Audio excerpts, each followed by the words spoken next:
इस घर के भी रंग निराले थे। जहाँ औरतों को कमाने के लिए रात के अंधेरे में निकलना पड़ता था, वहाँ आदमी सारा दिन घर पर पड़े रहते। मीनाक्षी अपने घर के माहौल से बहुत परेशान थी। वो रोज़ अपनी बुआ को तैयार होकर रात के अंधेरे में बाहर जाते देखती और अपने लिए इस नर्क से निकलने की प्रार्थना करती कि तभी अचानक एक दिन मीनाक्षी पर यह सच्चाई खुली कि वो जी जी वर्मा साहब, आप चिंता ही ना करें, मैं समय पर पहुंच जाऊंगी। पहले कभी आपको निराश किया है जो अब आप ऐसी बातें कर रहे हैं? बुआ बहुत प्यार दिखाते हुए हंसकर फ़ोन पर बात कर रही थी। दूसरी ओर से ना जाने क्या कहा गया कि वो एक बार फिर खिलखिलाकर हंसी और बाय कहते हुए कॉल काट दी। मगर जैसे पीछे मुड़ी तो मीनाक्षी को अपने सामने पाकर थक से रह गई। वो छुप छुप कर उनकी बातें सुन रही थी शायद। मीनाक्षी, तुम यहाँ क्या कर रही हो? दूसरी बहुत सारी बुरी आदतों के साथ क्या तुम्हें ये आदत भी पड़ गई है कि छुप छुप कर दूसरों की बातें सुनो? बुआ ने मीनाक्षी को घूरा तो मीनाक्षी जल्दी से कहने लगी, नहीं बुआ, मैं तो आपके पास पढ़ाई में हेल्प लेने के लिए आई थी। मीनाक्षी ने डरते डरते कहा, मैं तुम्हारे लिए ट्यूटर की व्यवस्था कर देती हूँ। मेरे पास इतना समय नहीं होता और अभी मुझे एक ज़रूरी काम से निकलना है, इसलिए अपने कमरे में चली जाओ। मीनाक्षी चुपचाप अपने कमरे में आ गई, मगर खिड़की से बुआ को एक बड़ी सी गाड़ी में बैठकर घर से जाते देखा। उसका दिल बुरी तरह से ख़राब हुआ था। मोहल्ले वालों ने अलग जीना हराम कर रखा था। स्कूल में कोई उसे दोस्त नहीं बनाता था। उसे समझ नहीं आती थी कि क्या करे, अपनी ज़िंदगी को कैसे बदले। उसका बस नहीं चलता था कि वो खुद को जान से ही मार देती ताकि इस अपमान भरी ज़िंदगी से छुट्टी मिले। घर में रुपए पैसे की कमी नहीं थी। रुपया तो जैसे घर में बरसता था, किसी चीज़ की कमी नहीं थी। खाने पीने को अच्छा मिलता था, पहनने ओढ़ने को अच्छा मिला करता था। बड़े बड़े मॉल्स और शोरूम से शॉपिंग की जाती थी। कॉलेज जाने और मार्केट आने जाने के लिए अलग अलग गाड़ियाँ खड़ी थीं। घर में कई नौकर चाकर थे, मगर हैरान कर देने वाली बात ये थी कि परिवार का कोई भी बिजनेस नहीं था। कहीं कोई दुकानें नहीं थीं जिनका किराया आता होता, कोई फैक्ट्री नहीं थी, कोई मिल नहीं थी। लेकिन उनकी अय्याशियाँ सब अमीरों जैसी थीं, जैसे वो बहुत अमीर लोग हों। घर का कोई भी आदमी काम नहीं करता था। चाचा ताया सारा दिन घर पर होते थे और अपने कमरे में बैठकर बस आदेश दिया करते थे। नौकर उनके सर पर खड़े रहते थे। वो बहुत काहिल और कामचोर थे। मीनाक्षी सोचती रह जाती थी कि आखिर ये सब आता कहाँ से है। जिस घर के आदमी इतने आलसी हों कि हिलकर पानी का गिलास तक न उठाते हों, उस घर में इतना पैसा आना समझ से बाहर था। अक्सर मीनाक्षी बुआ को सजी सवरी रातों को घर से बाहर जाते हुए देखा करती थी। बुआ बहुत मॉडर्न और स्टाइलिश थीं। दिन में घर में ही होती थीं और अधिकतर आराम किया करती थीं, लेकिन रात होते ही वो ड्राइवर को गाड़ी निकालने का कहती और ख़ुद भी तैयार होकर घर से चली जाती थीं। आज मीनाक्षी ने जो फ़ोन कॉल पर बुआ को बातें करते हुए सुना था, उसे विश्वास हो गया था कि ज़रूर कुछ ऐसा है जो उससे छुपाया जा रहा है। उसके दिल में डर घर करने लगा कि कहीं कल को जब वो बड़ी हो जाए तो उसे भी ये सब कुछ ना करना पड़े। मीनाक्षी के माता पिता का बचपन में ही देहांत हो गया था। वो नहीं जानती थी कि अपने मम्मी पापा के साथ वो कैसा जीवन गुजारती, लेकिन जब से होश संभाला था तब से वो अपनी बुआ के साथ एक बड़े से घर में रहती थी, जहाँ चाचा ताया और चाची ताई भी थीं। रुपए पैसे की तो वैसे ही कोई परेशानी नहीं थी। मीनाक्षी उन पर बिल्कुल भी बोझ नहीं थी, इसलिए उसे कभी किसी ने कुछ नहीं कहा। उसे जो कुछ चाहिए होता वो किसी से भी कह देती और उसे मिल जाता। पॉकेट मनी के नाम पर भी उसके पास ढेरों रुपए हुआ करते थे। धीरे धीरे मीनाक्षी ने महसूस किया कि मोहल्ले वाले उन्हें बहुत अजीब नज़रों से देखते हैं। उसके साथ की लड़कियों को उनके घर वाले मीनाक्षी से दोस्ती करने से रोकते थे। मोहल्ले के लोग उन्हें अच्छी नज़र से नहीं देखते थे। वो समझ नहीं पाती थी कि ऐसा क्यों होता है। फिर जब उसने रातों को बुआ को घर से बाहर जाते हुए देखना शुरू किया तो उसे अंदाज़ा हुआ कि ज़रूर कुछ ऐसा गलत काम है जिसके कारण लोग उन्हें गलत समझते हैं, वरना सब के सब तो उन्हें गलत ना समझते। कुछ तो उनमें ही गलत था। जब उसकी स्कूल जाने की आयु हुई तो वहाँ पर भी उसके साथ अजीब सा व्यवहार किया गया। वो जिस लड़की के साथ भी दोस्ती करना चाहती, वो लड़की उससे दूर दूर भागती थी। टीचर्स भी उस पर कुछ खास ध्यान नहीं देती थीं। इन सब बातों का मीनाक्षी के व्यक्तित्व पर बुरा असर पड़ रहा था, मगर धीरे धीरे उसके सामने ये रहस्य खुलने लगा था कि आखिर मोहल्ले के लोग उन्हें क्यों अच्छा नहीं समझते, क्यों अपनी बच्चियों को मीनाक्षी से दूर रखते हैं। ये सब उसे किसी ने नहीं बताया था, मगर उसने अपनी छोटी उम्र से किए गए अनुभव से कुछ न कुछ समझ लिया था। इस घर में सारी की सारी कमाई बुआ के दम से ही थी। घर में जितना भी रुपया पैसा आता था वो सब वही कमाती थी। मगर वह ऐसा क्या करती थी कि इतने पैसे उन्हें मिलते थे कि घर का हर सदस्य महंगे से महंगे कपड़े पहनता, अच्छे से अच्छा खाना खाता, पार्टीज करता, दोस्तों पर लुटाता, मगर पैसा था कि ख़त्म होने का नाम ही नहीं लेता था। मीनाक्षी जानती थी कि बुआ बहुत ज़्यादा पढ़ी लिखी भी नहीं थी। फिर एक दिन मीनाक्षी बुआ के सामने आकर खड़ी हो गई। भीगी आंखों से बुआ को देखते हुए कहने लगी, आपको पता है स्कूल में मेरी कितनी बेइज्जती हुई है? लड़कियों ने मुझे क्या कुछ कहा है। क्या हुआ मीनाक्षी, क्यों ऐसे रो रही हो? क्या कहा है लड़कियों ने तुमसे और किसने कहा है? मैं बात करूंगी तुम्हारी टीचर से। बुआ को मीनाक्षी से इतना भी लगाव नहीं था, मगर इस समय मीनाक्षी को दुखी देखकर प्यार से पूछ बैठी। उसके माता पिता नहीं थे और वो अपनी परेशानी लेकर अगर बुआ के पास आई थी तो बुआ को बात सुनने में कोई परेशानी नहीं हुई। मगर मीनाक्षी ने जो बात पूछी थी उसने बुआ की जान निकाल दी थी। बुआ, लोग कहते हैं कि हमारा परिवार अच्छा नहीं है, अपनी बहनों और बेटियों को हमारे घर से दूर रखा जाता है। हमारे घर के आदमी अपनी बहन बेटियों की कमाई पर पलते हैं। बहन बेटियां ऐसा क्या करती हैं? बुआ, हमारे घर में पैसा भी इतना है, हमारे घर के आदमी कोई काम भी नहीं करते। आपके पास किन लोगों की कॉल्स आती है और आप इतना श्रृंगार करके कहाँ जानती हैं? जब मीनाक्षी ने सवाल पूछने शुरू किए तो फिर सारी ही बातें पूछ डाली। बुआ ने गुस्से से उसकी ओर देखा और कहने लगी, तुम्हें क्या लगता है मीनाक्षी कि तुम इतनी बड़ी हो गई हो कि मेरे सामने जुबान चला सकती हो या मुझसे सवाल कर सकती हो? तुम जानती हो ये घर सिर्फ मेरे दम पर चल रहा है, मेरी मेहनत की कमाई पर। मैं रातों को आराम हराम करती हूँ। जब सारी दुनिया नींद और आराम के मज़े ले रही होती है तब मैं मेहनत करते हुए जाग रही होती हूँ। नींद से बोझल आँखों को बड़ी मुश्किल से खोलकर ऐसे लोगों की डिमांड्स पूरी कर रही होती हूँ जो अगर आम दिनों में मुझे मिलें तो मैं उन पर दूसरी नज़र भी न डालूं।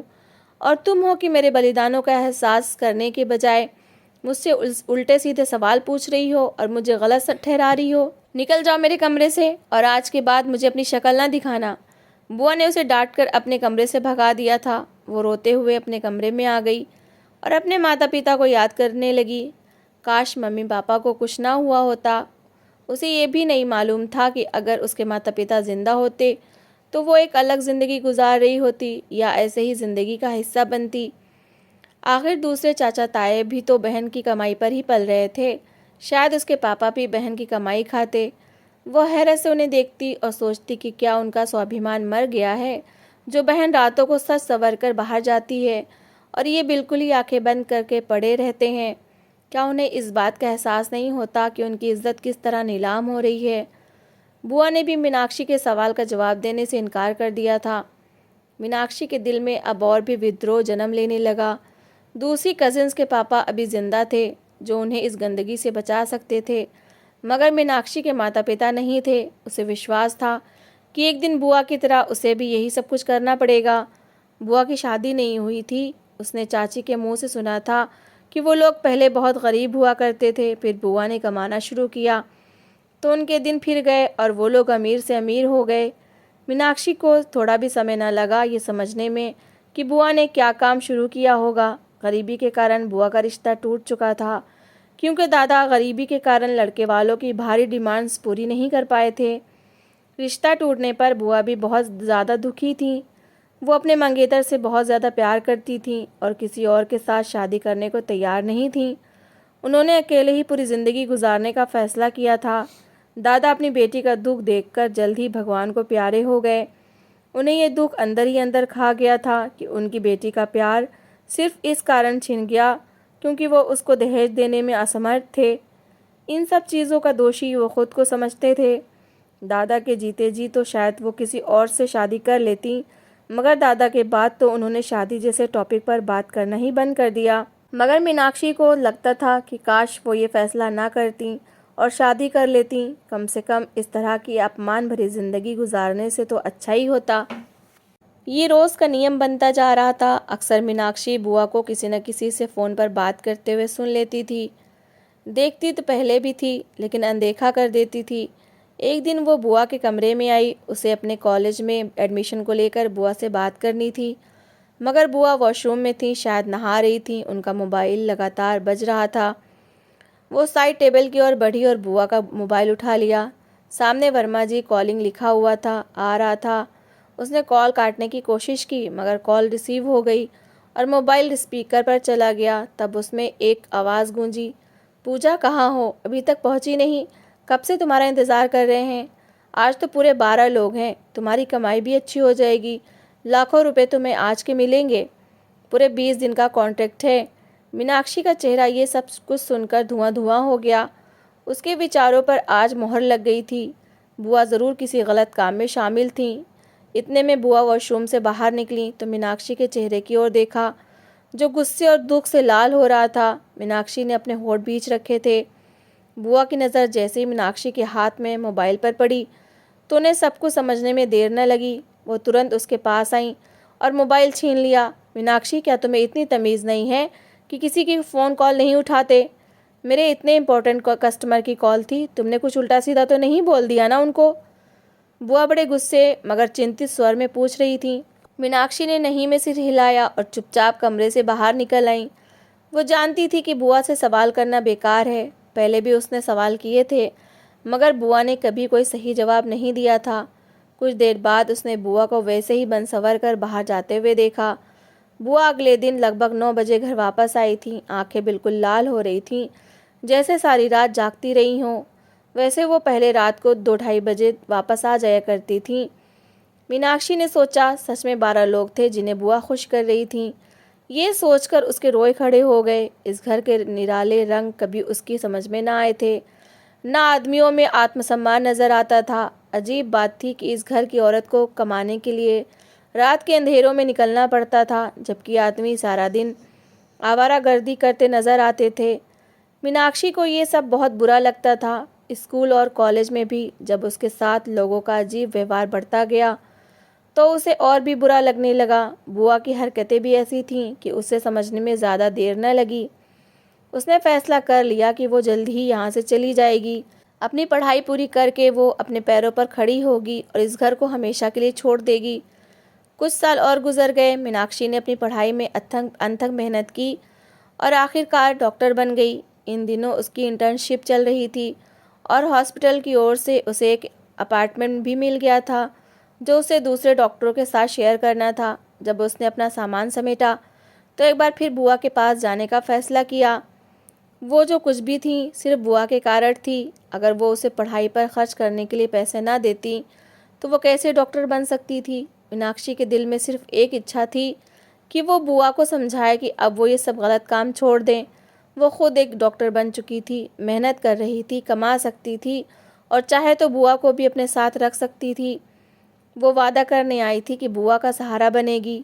बस शर्त ये थी कि बुआ ये सब बुरा काम हमेशा के लिए छोड़ दें। यही सोचकर वो बुआ के कमरे में गई, लेकिन वहाँ का दृश्य देखकर उसका दिल धक से रह गया। बुआ बालकनी में खड़ी थीं, आंखों से आंसू बह रहे थे और कान से लगे फ़ोन पर वो बार बार किसी की मिन्नतें कर रही थीं। मीनाक्षी को बात तो साफ सुनाई नहीं दी मगर अंदाज़ा हो गया कि दूसरी ओर वाला आदमी शायद बहुत गुस्से में था, जबकि बुआ रोते रोते किसी को मनाने की पूरी कोशिश कर रही थी। कुछ देर बाद बुआ ने फ़ोन बंद किया और कमरे में आ गई तो मीनाक्षी बिस्तर पर बैठी उनका इंतज़ार कर रही थी। बुआ ने चौंक कर पूछा, तुम यहाँ क्या कर रही हो, क्या करने आई हो? मीनाक्षी ने नज़रें झुकाकर कहा, मैं अपने अपार्टमेंट में शिफ्ट हो रही हूँ। हम डॉक्टर्स को हॉस्पिटल की ओर से रहने को फ्लैट मिला है। मैं आपसे मिलने आई थी। मैं ये घर और रिश्ते हमेशा के लिए छोड़कर जा रही हूँ। फिर उसने हिम्मत करके कहा, बुआ आपने अपने लिए ये नरक जैसी ज़िंदगी क्यों चुनी है? मैं चाहती हूँ आप सब कुछ छोड़कर मेरे साथ चलें। मैं वादा करती हूँ कि आपको किसी चीज़ की कमी नहीं होने दूँगी। आपको कोई काम करने की ज़रूरत भी नहीं पड़ेगी। मैं आपको रानी की तरह रखूँगी। बस आप अपने इन स्वार्थी भाइयों और इन गलत रास्तों को से जान छुड़ा लें। ये रास्ता सिर्फ थकान, बेबसी और ख़ुद के अस्तित्व से नफ़रत के सिवा कुछ नहीं देगा आपको। मीनाक्षी की बात सुनकर बुआ ने नज़रें झुका लीं, फिर उसके सर पर हाथ रखकर नरम स्वर में कहा, मीनाक्षी यही मेरी ज़िंदगी है, तुम चली जाओ और जो कुछ तुम सोच रही हो वैसा कुछ भी नहीं है। ये कहकर वो तैयार होने लगीं। मीनाक्षी भारी मन के साथ अपने कमरे में वापस आ गई, मगर उसने दिल ही दिल में फैसला कर लिया था कि चाहे कुछ भी हो वो बुआ को इस नरक से ज़रूर निकालेगी। उसे लग रहा था कि बुआ अब भी छुपा रही हैं, वो उसे बच्ची समझती हैं। वो उनके सामने साबित करना चाहती थी कि वो उनकी सच्चाई जानती है, इसलिए वो चुपचाप उनकी गाड़ी में की डिग्गी में जाकर छुप गई। आज वो देखना चाहती थी कि बुआ कहाँ जाती हैं और क्या करती हैं। उसने सोच लिया था कि आज रात सब कुछ जानने के बाद ही वो कोई फ़ैसला करेगी। अगर बुआ सच में गलत रास्ते पर थीं तो वो उनसे सारे संबंध ख़त्म कर लेगी। बार बार दिल में एक टीस उठ रही थी कि कहीं वो बुआ के एहसानों का बदला गलत तरीके से तो नहीं चुका रही। इसलिए उसने आज की रात जाकर देखना ज़रूरी समझा कि आखिर बुआ काम क्या करती हैं। गाड़ी चल पड़ी। मीनाक्षी दिल ही दिल में भगवान का स्मरण कर रही थी और प्रार्थना करती रही कि बुआ को पता न चले कि वो गाड़ी के अंदर छुपी है। लगभग आधे घंटे के बाद गाड़ी एक जगह रुकी और बुआ गाड़ी से उतरकर आगे बढ़ गईं। मीनाक्षी ने तसल्ली कर ली कि आसपास कोई नहीं है। फिर धीरे से गाड़ी की डिग्गी को खोला और बाहर निकल आई। लेकिन अगला दृश्य देखकर वो अपनी आंखों पर विश्वास न कर पाई। ये कोई बहुत सुनसान और डरावनी जगह थी, मगर यहाँ बहुत लाइटें लगी हुई थीं। चारों ओर कैमरे लगे हुए थे, जैसे किसी फिल्म या ड्रामे की शूटिंग चल रही हो। मीनाक्षी ने जल्दी से अपने चेहरे को ढक लिया और धीरे धीरे आगे बढ़ने लगी। वो बुआ को ढूंढ रही थी, लेकिन बुआ उसे कहीं नज़र नहीं आ रही थी। इसी बीच उसके दिमाग में विचार आया कि शायद बुआ यहाँ डायरेक्टर प्रोड्यूसर को खुश करने आती होंगी। ये सोचकर उसके दिल में दुख और नफरत दोनों ने जगह बना ली। अभी वो इन्हीं सोचों में थी कि अचानक उसकी नज़र बुआ पर पड़ी और फिर उसे अपनी सोच पर शर्मिंदगी होने लगी। उसका दिल चाहा कि ज़मीन फटे और वो उसमें समा जाए। वो दौड़कर आगे बढ़ी और बुआ के गले लगकर रोने लगी। बुआ, मुझे माफ़ कर दें, प्लीज़ मुझे बच्ची और नादान समझकर माफ़ कर दें। मैंने आप पर कितना गलत शक किया, आपको कैसी कैसी बातें सुनाई।